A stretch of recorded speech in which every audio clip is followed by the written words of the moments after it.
Halo Tribuners, jumpa lagi bersama dengan saya Kusnala Syaifah di Bincang Politik.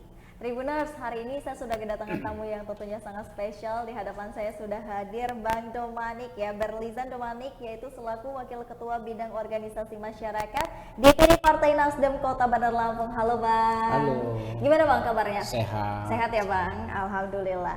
Nah, Tribuners, selama kurang lebih 20 sampai dengan 30 menit ke depan kita akan berbincang dengan Bang Domanik nih. Panggilannya gimana nih Bang, enaknya Bang? Panggilan aku itu biasanya masyarakat itu Bang Damanik.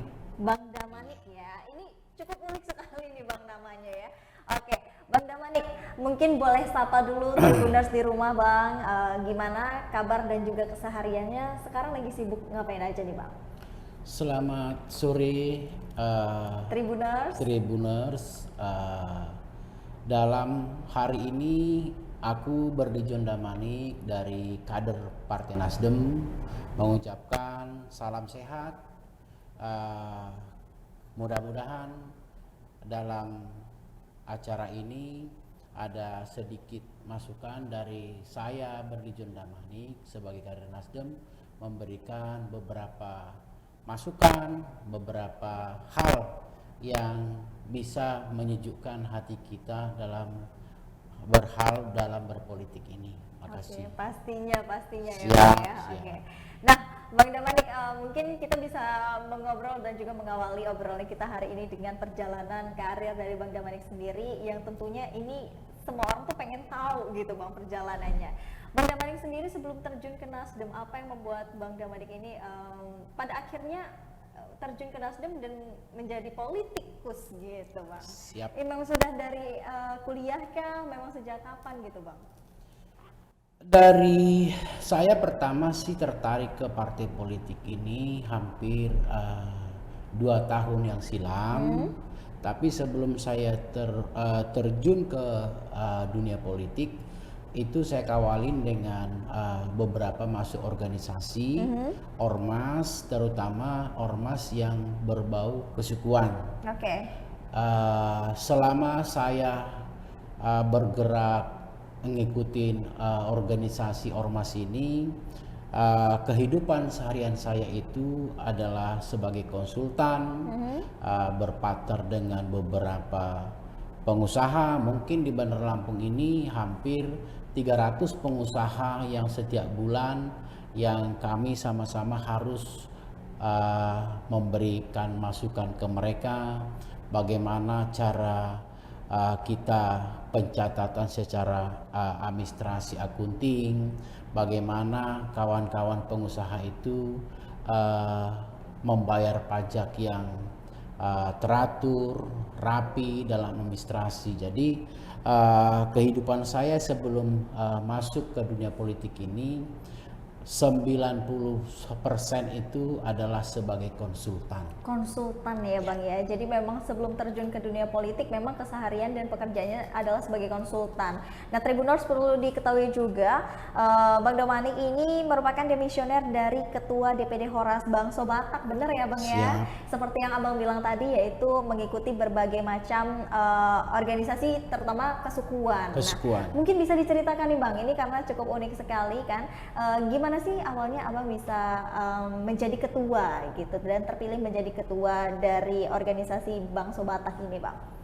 Makasih.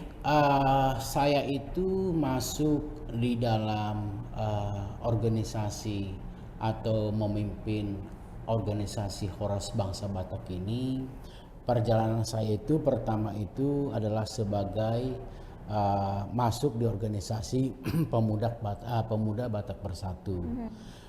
Di dalam organisasi Horas Bangsa Batak itu yang utamanya itu bagaimana putra atau masyarakat yang lahir di Bandar Lampung ini tetap mengingat bagaimana cara hidup bersosial suku Batak. Artinya suku Batak itu yang terdiri dari rumpun Batak Karo, Batak Toba, Simalungun, Pahpak. Bagaimana kita itu saling gotong royong mengingat apa petuah, apa saran dari orang tua kita yang mengamanatkan kita itu, ya hiduplah sebagai masyarakat orang Batak. Karena Horas Bangsa Batak itu hadir bagaimana kami yang ikut dalam organisasi itu tetap menjaga budaya, tetap menjaga kultur, tetap menjaga etika dalam berkehidupan di masyarakat itu aja sih Horas Bangsa Ya, Batak. luar biasa. Berarti Siap. memang dari Batak sendiri itu banyak beragam jenis marganya lagi ya Bang ya? Banyak Ya Bang ya. banyak. Kalau Abang sendiri nih Bang, dari marga mana nih Bang kalau boleh tahu? Kalau aku orang masuk di Batak itu, aku ini dari Batak Simalungun. Ya, Batak Simalungun itu kebanyakan itu lahir di Pematang Siantar atau Kabupaten Simalungun. Jadi kalau Batak Simalungun ini sebenarnya asalnya itu hanya ada 4 marga, Marga Damanik, Marga Purba, Marga Saragi, dan Marga Sipayung. Oke. Dan berarti memang Abang aslinya dari Lampung sini, sudah lahir di sini, keluarga di sini, atau memang asli dari Batak tapi memang sudah lama tinggal di Lampung gitu Bang? Aku masuk Lampung itu, Bandar Lampung itu tahun 1994. Jadi sudah mulai lama ya, Bang? lama semenjak saya kuliah di Unila. Oke. Jurusan saya itu adalah jurusan pertama di ekonomi akuntansi. Jadi sayalah program akuntansi pertama di Unila itu. Oke, makanya Abang juga kebanyakan 99% tadi sebagai konsultan ya Bang ya. Siap. Dan juga Abang mempunyai perusahaan konsultan pajak, yaitu DMS Konsultan, benar ya Bang? Wah, Benar. luar biasa ya Tribuners. Jadi memang di kehidupan Bang Damanik sendiri sebelum terjun ke dunia politik, beliau ini merupakan seorang konsultan yang kehidupan sehari-hari memang sebagai konsultan ya Bang ya. Sebagai pengusaha juga Bang? Pengusaha lah itu ya. Pengusaha termasuk usaha ya, karena Iya. usaha perusahaan sendiri gitu. Cuma saya bergerak bergerak di bidang jasa. Jasa, oke, keren sekali Tribuners. Ini bisa jadi nih contoh teladan yang baik untuk Tribuners yang juga nonton dan termasuk saya tentunya. Oke, Bang Damanik, apa yang membuat Abang pada akhirnya terjun ke dunia politik gitu? Karena kan mungkin sudah nyaman di dunia konsultan. Apa yang membuat Abang untuk wah pengen nih terjun ke dunia politik gitu? Ini jawaban jujur ya. Jadi jujur, selama saya sebagai konsultan itu, ya mungkin yang saya hadapin itu klien kami itu ada di Bandar Lampung, ada di Kalimantan, bahkan ke Sulawesi, bahkan sampai ke Denpasar. Artinya selama saya sebagai konsultan itu 25 tahun, yang saya hadapin itu hanya orang-orang yang punya intelektual naluri bisnis, bagaimana bisnis mereka itu untung, bagaimana bisnis mereka itu jangan terpeleset dengan pajak, bagaimana cara pencatatan bisnis mereka secara akuntansi yang rapi. Ya. Aku tidak pernah melihat bagaimana masyarakat di luar dari perusahaan itu. Selama saya masuk di organisasi Horas Bangsa Batak ini, disitulah mulai timbul rasa yang amat dalam bagaimana kehidupan masyarakat itu yang sejujurnya, seaslinya. Masyarakat itu ternyata masih banyak yang nggak bisa beli beras, masyarakat itu ternyata yang gak bisa berobat. Nah, selama saya masuk di Horas Bangsa Batak ini ya, seringlah kita menyumbangkan bagaimana masyarakat yang kekurangan itu kita kumpul dari pengusaha, kita bagi beras, ada yang kita bagi minyak goreng, sembako dan sebagainya. Ternyata kalau hanya seperti itu, masalah ini nggak tuntas. Yang menuntaskan itu bagaimana saya bisa masuk ke dunia politik, saya sebagai orang legislator yang bisa menampung aspirasi masyarakat itu dan membunyikan itu ke beberapa pihak, kemudian ya apa yang saya hasilkan itu bisa membantu mereka. Itu jawaban saya yang paling jujur kenapa saya harus masuk ke dunia politik. Artinya memang jika kita masuk ke dalam dunia politik dan menjadi politikus, legislatif sajalah, artinya power kita jauh lebih banyak ya Bang untuk bisa menjangkau masyarakat-masyarakat tadi yang masih membutuhkan tadi mungkin ya Bang. Siap. Oke. Nah, pada akhirnya kenapa Abang bisa memilih Nasdem sebagai partai politik Abang? Jujur lagi ya, Karena banyak nih Bang ya partai ya Bang ya. Kenapa harus Nasdem nih Bang? Nasdem itu buat saya keren. Sewaktu saya dengan pertanyaan tadi, kenapa saya harus berpolitik? Artinya saya harus cari mana parpol yang bisa tempat saya menyalurkan apa inspirasi dan misi pribadi saya dan tujuan saya ke depan. Setelah saya banding-bandingkan, terutama warna kali ya, ini Tribun juga warnanya biru-biru. Ya.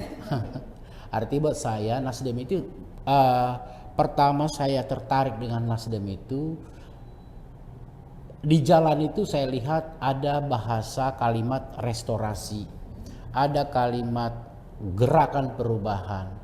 Makanya saya punya sahabat berlijon. Sahabat berlijon itu mengutamakan itu bagaimana gerakan perubahan itu. Jadi saya tertarik dengan Nasdem dengan tiada kata lain, dengan bahasa kalimat restorasinya dan gerakan perubahannya. Itu yang buat saya tertarik. Jadi memang memilih partai Nasdem ini karena menurut Abang ini adalah keren dan yang memang terbaik dari yang baik ya Bang ya. Mudah-mudahan ya Bang. Oke. Nah, Abang kan diamanatkan nih Bang sebagai ketua tadi ya Bang ya. Wakil ketua bidang organisasi masyarakat DPD Partai Nasdem. Nah, dalam bidang ini apa yang Abang jalankan? Kegiatannya apa? Kegiatan yang saya jalankan sehari-hari, bagaimana ormas-ormas yang di luar dari partai politik itu, ya kita bilang contoh saya sendiri punya ormas Horas Batak Bersatu.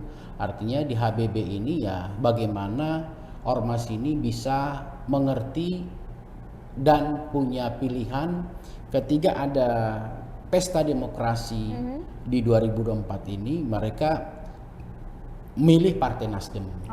Begitu juga misalnya saya dekati bagaimana kesukuan suku Lampung, ya ngobrol, ngopi, cerita-cerita. Artinya ya mereka harus mendengar bagaimana arah dan tujuan Partai Nasdem itu ke depan.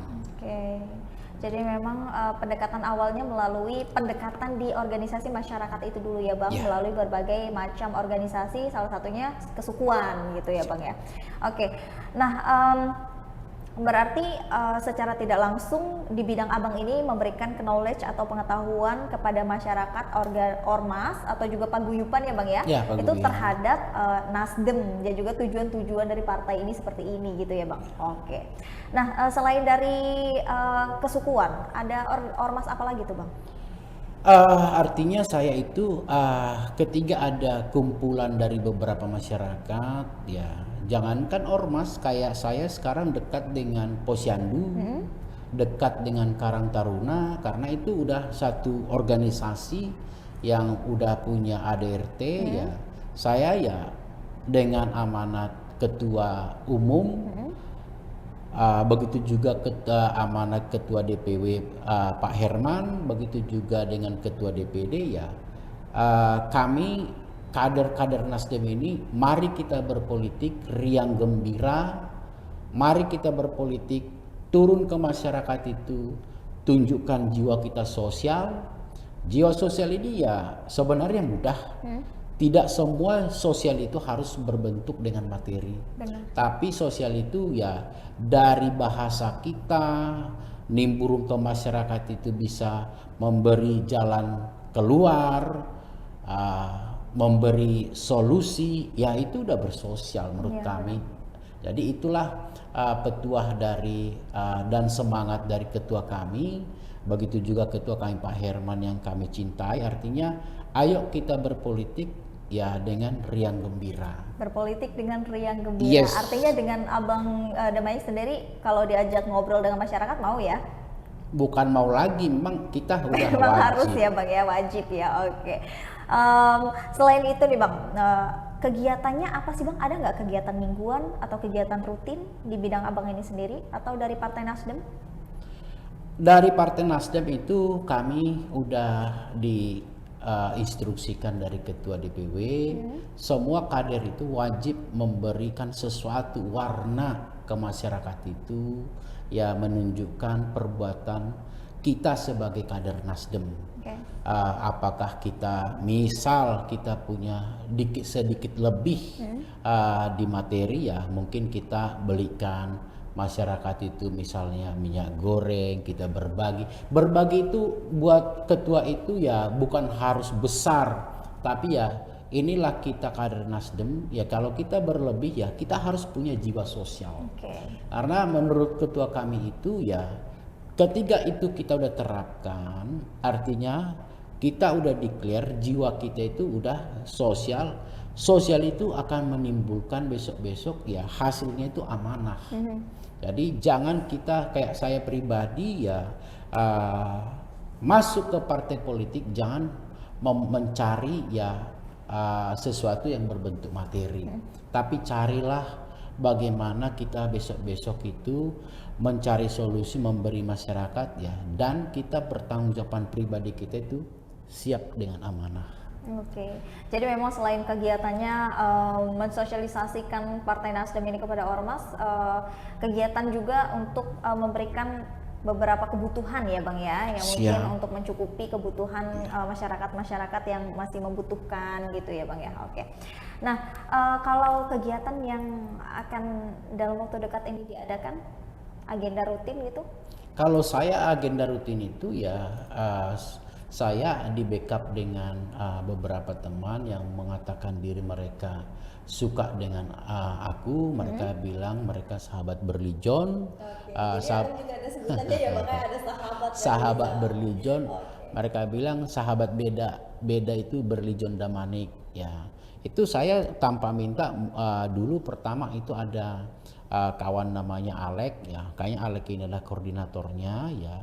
Dia bentuk sahabat Berlijon, dan sahabat Berlijon ini sekarang udah hampir, kalau nggak salah datanya Alek itu hampir 600 ya. Wow. Ya 600 yang ya 600 yang siap memakai baju sahabat Berlijon. Dan saya juga mengatakan ke mereka ya, ayo kita berbuat dengan masyarakat, jelaskan siapa Nasdem itu, ajak mereka masuk Nasdem dengan catatan ya jelaskan sejelas-jelasnya, karena ya ketika mereka jelas ya ajak masuk Nasdem ya artinya ya Nasdem ini kalau kemudian Kak Herman bercita-cita mudah-mudahan ke depan ini ya Nasdem di Bandar Lampung ini atau di Provinsi Lampung ini bisa Nasdem yang militan. Oke, seperti itu. Nah Bang, kalau untuk partai politik sendiri, sejauh mana sih Bang peran dari partai politik di pemilu 2024 yang akan mendatang ini Bang? Untuk Nasdem sendiri seperti apa nih Bang? Sudah sampai sejauh mana persiapannya? Kalau peran partai politik di 2024, kalau pendapat saya pribadi sebagai kader Nasdem, Nasdem akan perannya itu mengajak masyarakat, bagaimana masyarakat itu ikut pesta demokrasi itu, berikan hak mereka, karena itulah saatnya sebenarnya masyarakat. Kalau masyarakat paham dengan pesta demokrasi, disitulah saatnya masyarakat itu memilih siapa sih wakil mereka dari 18 yang ikut dalam pesta demokrasi ini. Pilihlah sejelas-jelasnya. Artinya ingat ya, dalam pemilihan ini jangan sampai setelah ikut selesai pesta demokrasi ini ada kata-kata dari masyarakat itu salah pilih. Dan peran kami Partai Nasdem yang jelas bagaimana masyarakat itu jangan ada lagi yang golput. Ya, itu peran Partai Nasdem untuk pemilu 2024. Oke. Nah, kalau untuk persiapannya Bang, sejauh mana nih Bang untuk sekarang ini? Sudah sampai mana persiapannya?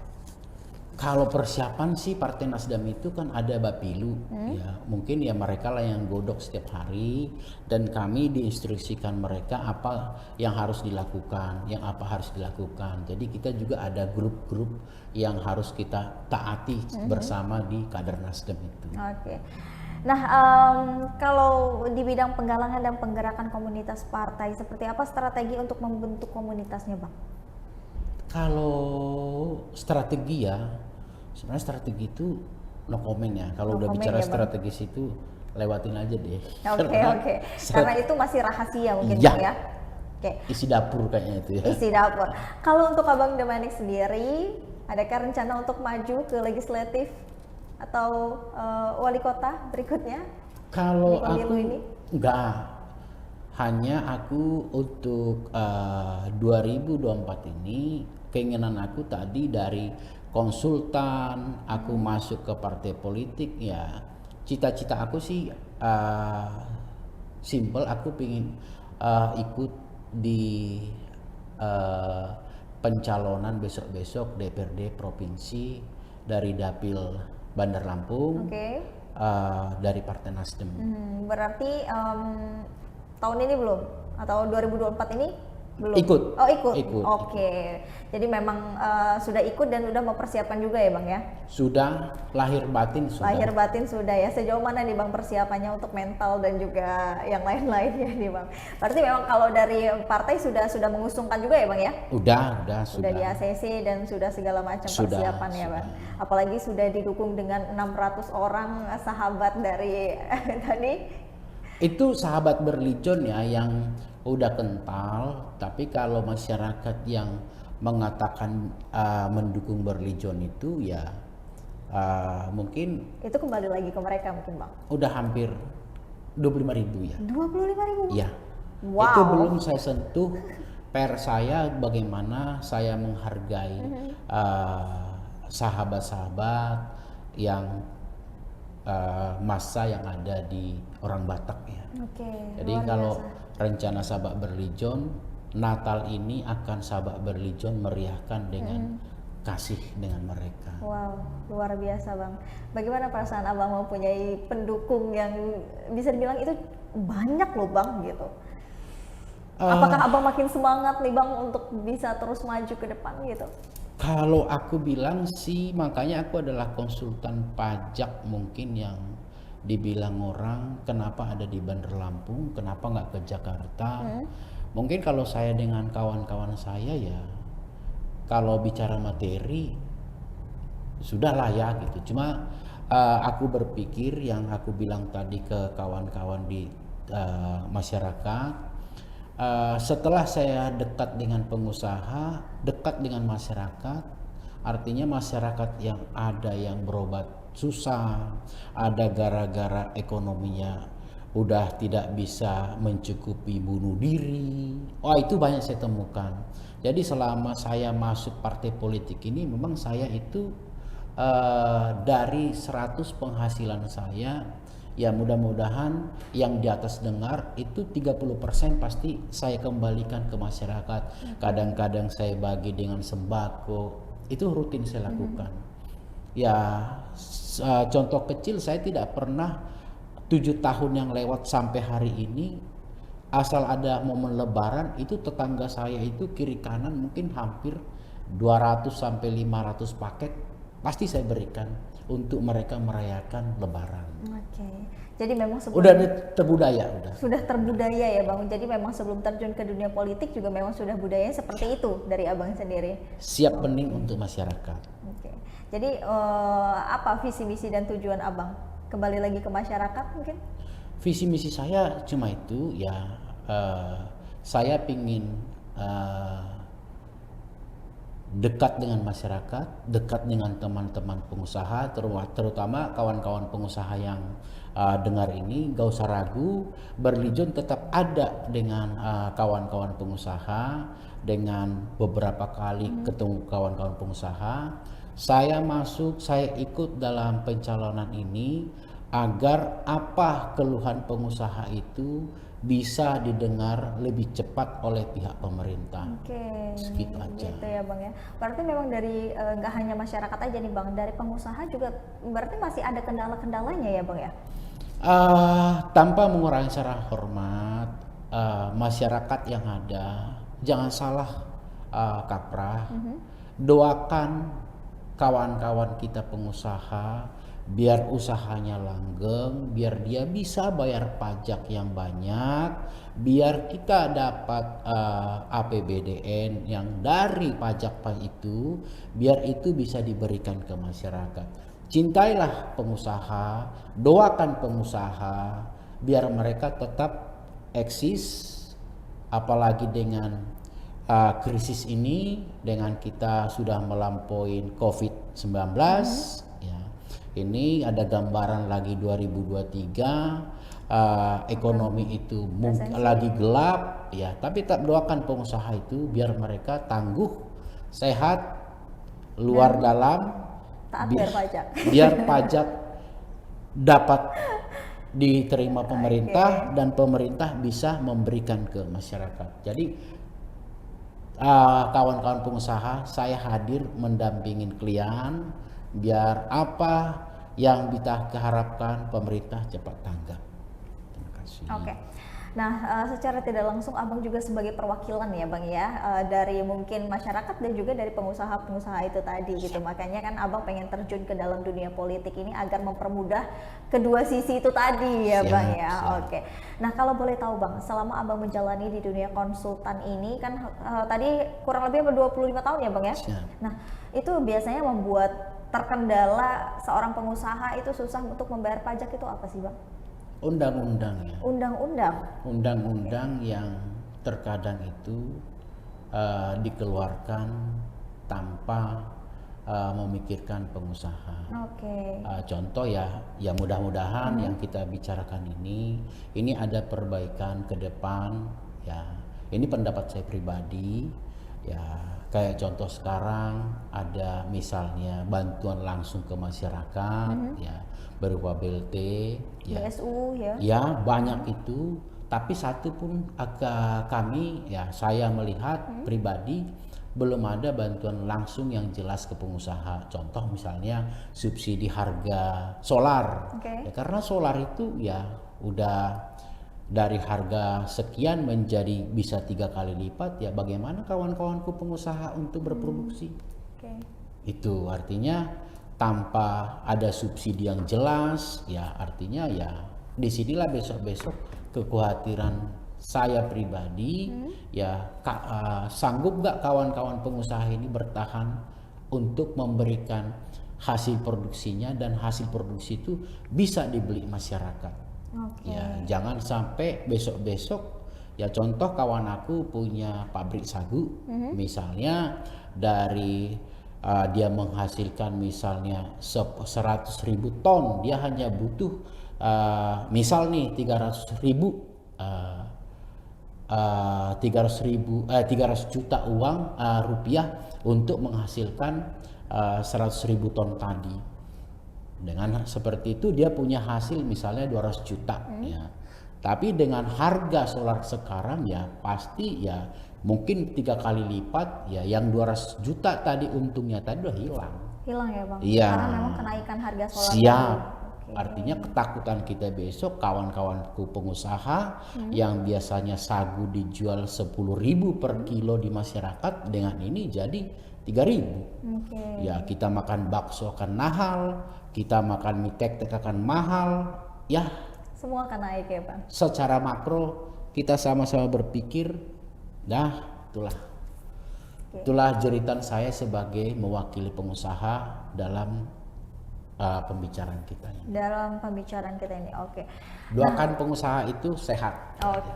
Karena kalau nggak ada pengusaha juga kita nggak ada yang bayar pajak. Nggak ada yang bayar pajak ya Bang ya. Nah mungkin itu tadi ya beberapa keluhan mungkin ya Bang ya dari teman-teman kita pengusaha, dan juga alasan mungkin kenapa mereka telat membayar pajak atau ada yang tidak taat membayar pajak. Salah satunya lemahnya undang-undang yang memang berpengaruh dan tertuju kepada teman-teman pengusaha itu tadi gitu. Kalau kawan-kawan sih taat lo bayar pajak sekarang. Cuma banyak hal-hal untuk sekarang ini yang tidak menguntungkan lagi.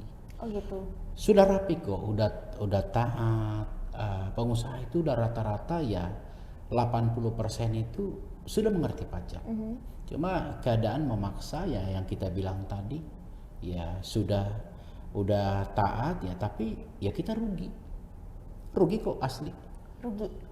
Rugi banyak ini, banyak. Jadi kawan-kawan yang rugi itu udah banyak, terutama kawan-kawan pengusaha teman aku itu yang bergerak di bidang pembersihan lahan, ya, misalnya di PTP, ya. Artinya ya kalau ada orang pajak yang dengar, saya udah buka clue ya, artinya 2022 ini saya yakin kawan-kawan yang punya pekerjaan di lahan pembersihan PTP pasti rugi. Karena kontrak sewaktu ditanda tangan itu disepakatin, misalnya solar harga 9.000, ya sekarang itu udah harga mungkin 21.000, 19.000. Ya waktu tanda tangan 9.000 per liter, kita yakin untung kita misal taruh 2 miliar. Nah ini solar yang kita tanda tangan itu totalnya 3 miliar. Dengan sekarang ini mungkin solar itu udah jadi misalnya 9 miliar. Yang 2 miliar ini dia jelas hilang. Malah jadi rugi, misalnya bisa jadi 6 atau 5 miliar. Oke. Apa dari pengusaha sendiri nggak mempunyai strategi kalau Nggak bisa, gitu, Bang? karena kalaupun ini dijelaskan ke pihak yang memberikan pekerjaan, ya mereka bilang ya ini udah kesepakatan. Artinya apa? Ketika ini rugi, ya gimana kita mau membayar pajak? Artinya pelaporan kita pasti kita bilang, pajak aku nggak bayar pajak ya karena aku rugi. Ya artinya kalau begitu yang lain ya udah. Artinya penerimaan pajak kita ya pemerintah yang mau dikasih untuk belanja masyarakat itu apa? Oke. Tuh. Seperti itu ya, Bang ya. Polemiknya ya Tribuners. Oke. Nah, kita kembali lagi ke Partai Nasdem nih, Bang. Siap. Partai Nasdem di semua partai itu kan mempunyai kuota 30% untuk bangku perempuan ya, Bang ya. Kalau di Nasdem sendiri sejauh ini bagaimana, Bang? Sudah tercukupi atau masih kurang? Makasih. Partai Nasdem itu udah besar loh, Bu. Udah besar. Partai yang kita bilang ya, semua kader-kadernya itu, semua pengurus itu mayoritas orang-orang, aku kalau masuk ke Nasdem itu orang-orang pinter lah ya. Pengurus kita aja misalnya pengurus di DPD itu ya, itu perempuan itu jangankan 30% ya, pengurus kita di DPD itu mungkin bisa sampai 40% kali. Bahkan lebih ya, Bang Ya, ya. Jadi betul. artinya tidak ada kekurangan. Tidak ada. Minatnya jauh lebih banyak ya, Bang ya. Dan kaderisasi itu jelas, kayak Nasdem sendiri itu punya punya sayap namanya Garnita, ya itu kan perempuan semua. Oke. Jadi Garnita itu ya kader-kader yang dipersiapkan untuk masuk kalau ada misalnya pesta demokrasi, ya dari situ kebanyakan juga. Oke, jadi memang seperti itu ya, Bang ya. Udah oke lah. Untuk sejauh ini sudah oke lah untuk keterwakilan 30% perempuan tuh, bahkan lebih ya untuk di Partai Nasdem ini.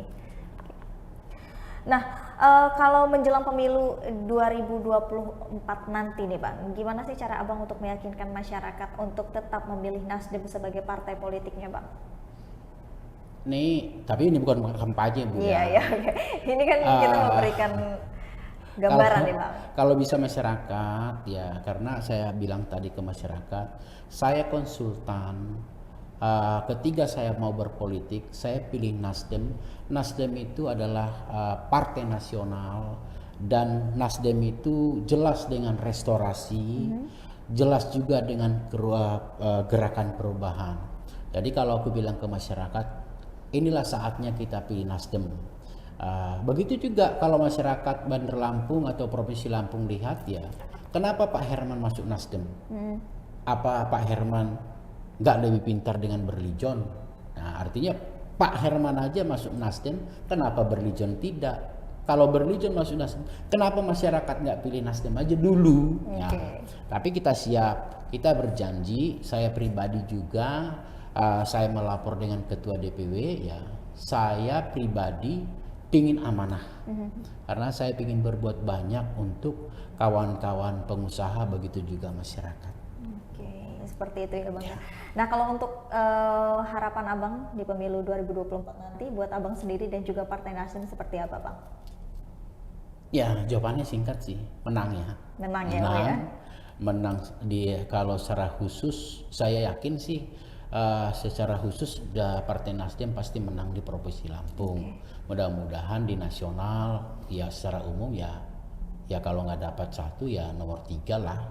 Kalau feeling aku. Mudah-mudahan. Mudah-mudahan. Targetnya juga seperti itu ya Bang ya? Mudah-mudahan. Kalau ada pemenang berarti kan kursinya banyak yang diberikan toh aja.